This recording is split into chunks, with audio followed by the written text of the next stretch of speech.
Vehicles గా direct గా హైపోథెకేషన్ అంటే స్వేద పత్రం అంటే సంస్థలు ఉంటాయి. భద్రాద్రి అనే ప్రాజెక్టు కట్టాలి, యాదాద్రి అనే ప్రాజెక్టు కట్టాలి. భద్రాద్రి కట్టాలన్నా యాదాద్రి కట్టాలన్నా గవర్నమెంట్ గ్యారంటీ లేకుండానే సెల్ఫ్ హైపోథెకేషన్ అంటే ఎట్లాంటి ఉదాహరణకు మీరు కారు కొనుక్కుంటారు, కొన్ని కార్లు మీరు చూస్తూ ఉంటారు మీరు తిరుగుతున్నప్పుడు, hypothecated to State Bank of India అని రాసింది. అంటే ఏంటిది, మీరు కనుక అప్పు కట్టకపోతే బ్యాంకు వాళ్ళు ఆ ఆస్తిని తీసుకుపోతారు అని అర్థం. దానికి ఆడికాడికే సరిపోతుంది అని అర్థం. వాళ్ళు ఆ ఆస్తిని తీసుకుపోతారు అని అర్థం. దానికి ఆడికాడికే సరిపోతుంది అని అర్థం.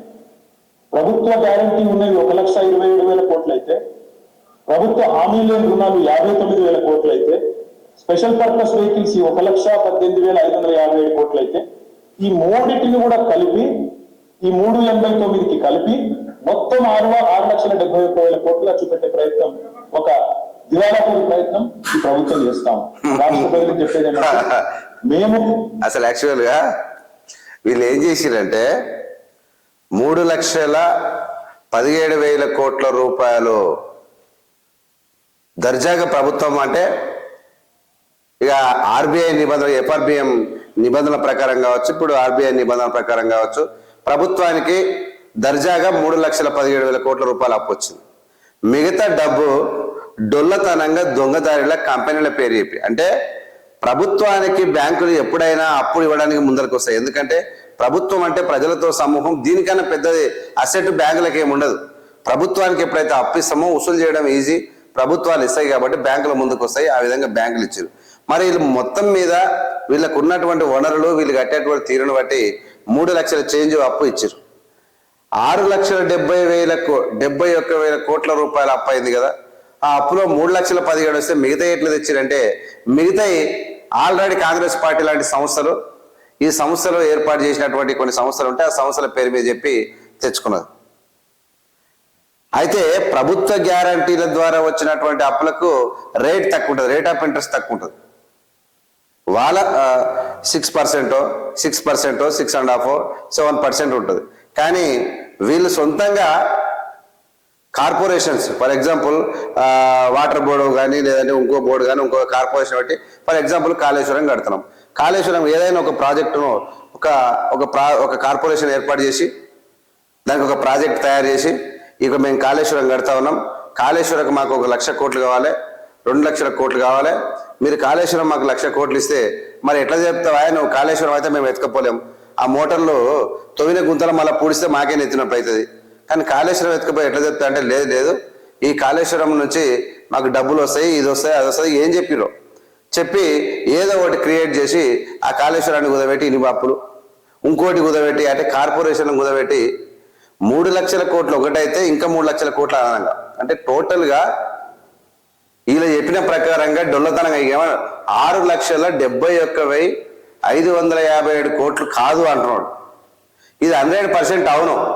ఇది ప్రభుత్వం, తెలంగాణ ప్రభుత్వం ఏం చేశారంటే మొత్తాన్ని కలిపింది, కానీ విడదీసి పెడితే 3 లక్షలు ఇక్కడ ఏం చెప్పింది, ఇక్కడ 3,17,000 కోట్లు ఉన్నాయి కదా, వీటిని ఇంకా మిగతా వాటిని విడదీసి చెప్తే, ఇక్కడ ఉంది కదా 1,27,000 కోట్లు, ఇక్కడ 1,18,000 కోట్లు ఉన్నాయిగా, ఇలాంటివి విడదీస్తే వచ్చే అటువంటి ఇంట్రెస్ట్ ఇంకెక్కువ అయిపోతుంది.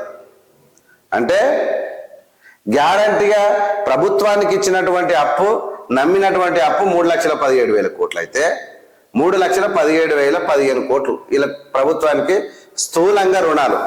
ఇది 6,71,757 కోట్ల రూపాయలు కాదు అని చెప్తా ఉన్నాడు. మరి ఎందుకు కాదని చెప్తా ఉన్నాడు ఈయనంటే, ఏమి లేదు అన్న పస అద్దుతుంది. ఇంకా ఈయన చెప్పేది అలాంటి చూస్తే ఇంకా ఎక్కువ తెలిసిపోతే ప్రజలకు వీళ్ళ డొల్లతనం అవుతుంది.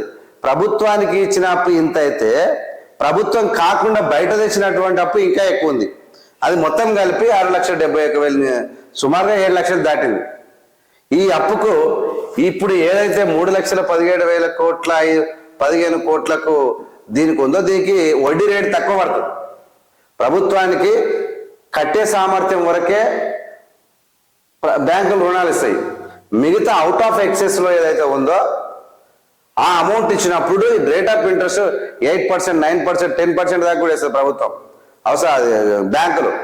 ఆ విధంగా వీళ్ళు తెచ్చినటువంటి మొత్తం ఇలా 7 లక్షల కోట్ల అప్పుల్లో రాష్ట్రం ఉంటే ఇలాంటి శ్వేతపత్రం అంట. శ్వేత అంటే శ్వేతపత్రం వాళ్ళు విడుదల చేసి అంటే వీళ్ళు చేసిన పనులు వాళ్ళు చెప్పారు. వాళ్ళు డైరెక్ట్ తినాలని కేటీఆర్ ఇట్లా ఇట్లా చూపించాడు అన్నట్టు అంతే. అట్లా చూపించిన కానన్నా ఏమైందంటే మేము తప్పులు చేయలేదు, మేము ఆస్తులు కొనిపెట్టినాం, ఏం కొన్ని ఆస్తులు కొనిపెట్టలే, ఏది కొనిపెట్టలే. ఈరోజు ఇమ్మీడియట్గా రాష్ట్రానికి ఉన్న ఆదాయం ఎంత? నువ్వు కాళేశ్వరం కడితే కాళేశ్వరం నుంచి నీళ్లు రాలేదు, దాని నుంచి ఆదాయం రాదు. కొన్ని పవర్ ప్రాజెక్టులు మొదలుపెట్టినట్టు నువ్వు ఒక్కడే మొదలుపెట్టి కాదు. ఫర్ ఎగ్జాంపుల్ కల్వకుర్తి ఎత్తిపోతల పథకం ఉంది. కల్వకుర్తి ఎత్తిపోతల పథకాన్ని దాదాపు 98% కాంగ్రెస్ పార్టీ పూర్తి చేసి 90% పెట్టు. మిగతాది మోటార్లు ఫిట్ చేయడం, సిమెంట్ చేయడం, కూసిన పెట్టడం, కాలువలు అయిపోయినాయి, మొత్తం ప్రాజెక్ట్ మొత్తం అయిపోయింది. మోటార్లు ఫిట్ చేసి ఒకటే ఉంది. అట్లా ఏ ప్రభుత్వం అయితే మొదలుపెట్టి అది కంప్లీట్ చేయకపోతుంటే వచ్చే ప్రభుత్వం చేస్తుంది. అట్లా అనేక పథకాలు ఇలా నీళ్లు రావడానికి కల్వకుర్తి పథకం కాంగ్రెస్ చేసింది. ఫినిషింగ్ ఎవరు చేసారు? బీఆర్ఎస్ చేసింది. అదే విధంగా మీరు థర్మల్ విద్యుత్ ఇప్పుడు యాదాద్రికి సంబంధించినటువంటి థర్మల్ ప్రాజెక్ట్ కావచ్చు, లేదంటే మన భద్రాచలానికి కొత్తగూడెంకి సంబంధించింది కావచ్చు, మీరేమైతే థర్మల్ ప్లాంట్ లో స్టార్ట్ చేసిర్రో పూర్తి కాలేదు. అవి ఇప్పుడు వచ్చిన ప్రభుత్వం ఏం చేస్తుంది? అది పూర్తి చేస్తుంది. కానీ మీరు ఆ ప్రాజెక్టుల పేరుతో తెచ్చినటువంటి అప్పు మొత్తము ఇది అని చెప్తూ ఇమ్మీడియట్ ఆదాయం అయితే ఏది లేదు. వీళ్ళు ఏం చెప్పారు? మేము ఆస్తులు కూడబెట్టినాం. అట్లంటే కాంగ్రెస్ పార్టీ ఎన్ని ఆస్తులు కూడబెట్టింది?